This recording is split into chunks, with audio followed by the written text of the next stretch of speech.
So I come from a family of self-made entrepreneurs. We all migrated over from Lebanon, and so everybody had to find their own way. One thing for me so I've always grown up watching all my family work so hard for everything and build their own empires to what they're literally known as huge empires today. Successful franchisees and companies. But the one thing that I drew a huge lesson from was actually very simple but very effective, was the value of a dollar. And so it's a very old school saying, but it rings so true even to 2018. And I actually learned that from my stepdad. My stepdad was another self-made entrepreneur, big in the construction business. That has nothing to do with coffee, but the sheer simplicity of business. And this lesson came from, he had a property, and I was actually renting from him. It was a residential, and everybody thought I was getting a free ride, that I was going to live in this apartment for free. I said, no, I pay for the rent. One day, I was living with two other girls, and one day I brought him the rent in cash, and he counted the cash in front of me and said, you're missing one penny, because the rent was $1,000 and there was three of us, so we all had 33 cents. There was one penny missing. He looked at me and he said, you go find me a penny right now. And ever since then, I never missed rent without the penny, because I understood very well that no one's going to cut me slack. No one, not one company, not one vendor, and that they're going to collect all the way down to the penny. And so I understood from that moment on, with just giving my stepdad rent, what a real business was going to have to be accounted for. So this is an easy question for me as well. My scenario is similar to Robert Kiyosaki, as he describes in Rich Dad, Poor Dad.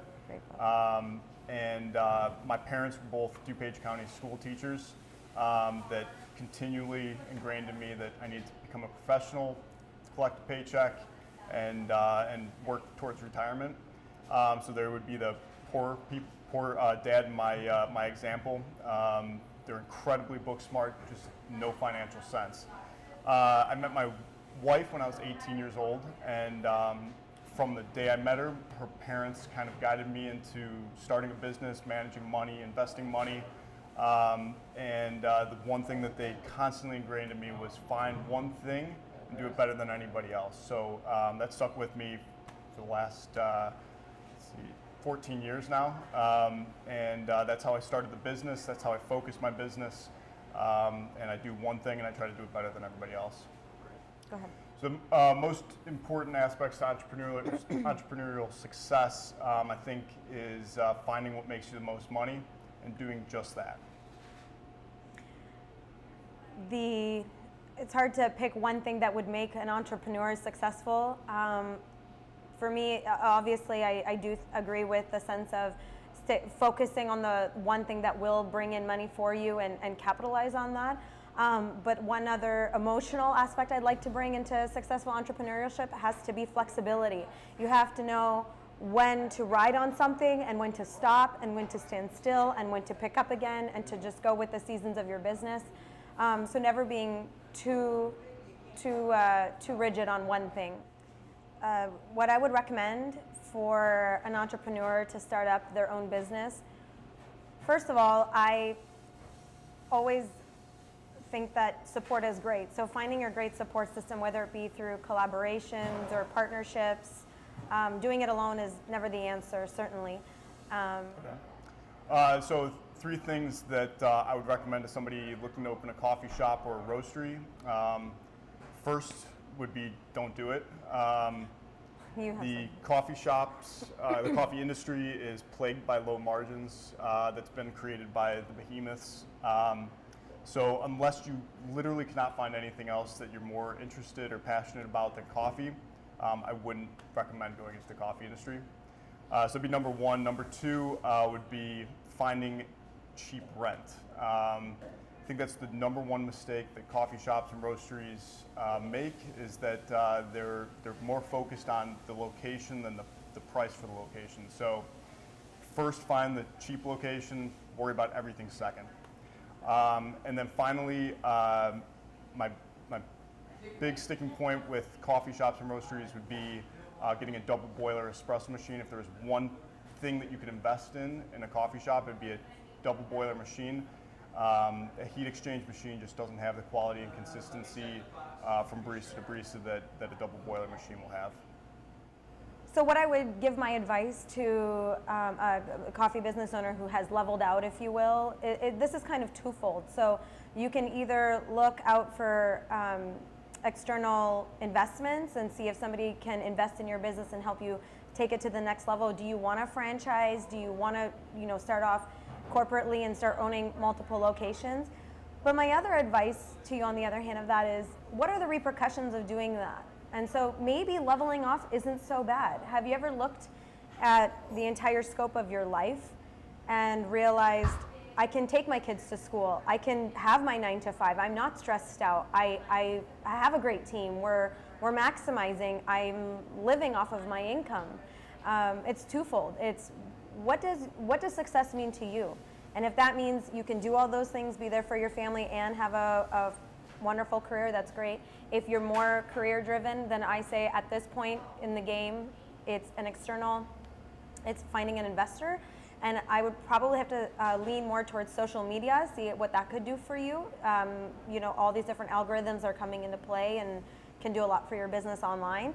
And third, collaborations. Again, partnering up with someone who has a leg up in another industry. So for example, if you want to tap into moms groups, so collaborate with an entity that focuses on moms and children, and then bring that crowd into your business and open another door for that. Or whether it be the elderly or vets or whatever the case may be. My recommendation for growing a business that's leveled off, I believe that selling solves everything. You're never going to cut expenses to profitability. So what a lot of coffee shops miss, I think, is catering opportunities. So knocking on doors, going business to business. Cold calls are brutal, so a lot of people don't want to do it. But trying to sell coffee and pastries to local businesses rather than having a Keurig in their office, I think is a big missed opportunity for coffee shops. And I would like to tap in onto that, because that's actually a big thing, why I even curated the food menu in with the business. When we had met with Eric and he had advised us about what it takes to make the coffee company profitable, I had told him that I understand what you're saying, I understand where you're coming from. However, I know that, and so I know that food is going to be another huge addition to our books, and so that's why I was so particular in making sure that there was a lot of food to attract customers. So we have a variety in pastries, and if you look at our core menu, we have everything from plain toast and jam all the way to something super modern for the millennials, like the protein bowls, even down to a simple breakfast sandwich. It was the fact that everything was customizable, gave somebody an opportunity to come in, have great coffee, and eat well also. And from there, it just extends and grows. We have an entree of the day program to feed the busy business people on the go. They can come and get their lunch packed here. And we do have our eyes set on growing as well as far as catering goes, because I know for sure there's a lot of meetings that happen in the mornings and people are so rushed, and the price of convenience is really at your leverage. So if you can find a way to make something so convenient seem so appealing, people will pay incredible amounts for that, to not be disturbed. So what I would advise a high schooler or anyone starting their business is who lacks support, whether it come from family or friends. Of course, within certain limitations, if you have a great business, is tenacity. It's to have that passion within yourself and the self-esteem to know that what you can do can make a positive influence, whether it be in your life or in the community. And I just say go for it. Would you rather know the answer by doing it than not doing it at all? What way do you want to go? My recommendation, because I came from that scenario, my parents still have doubts about me running my own business, would be finding other successful business owners. I have a huge network of, outside of the coffee industry, business owners that constantly want to give me advice and mentorship. Anybody that's done it, has made the money in their business, is dying to look for an apprentice to share their thoughts with, share their process. So it's not uncommon if you just literally knock on a successful business owner's door, they're most likely going to want to share everything that they've learned with you. Another piece of advice I'd like to give is multiple streams of income, if that makes any sense, is knowing that don't just focus, for example, in the coffee shop itself, don't just focus on one item here. We have so many things to offer our customer base. So if you drink tea, if you drink caffeine, non-caffeine, if you have gluten-free, whatever the case is. So whenever you go to start your business, just make sure that you have multiple avenues to attract more than just one type of client. Whether or not somebody should partner, I think it's a pretty easy answer for me as a sole owner of my company. Even when partnerships are working well and they're profitable, there tends to be some sort of something that's still lacking. So I generally don't recommend partnerships at all.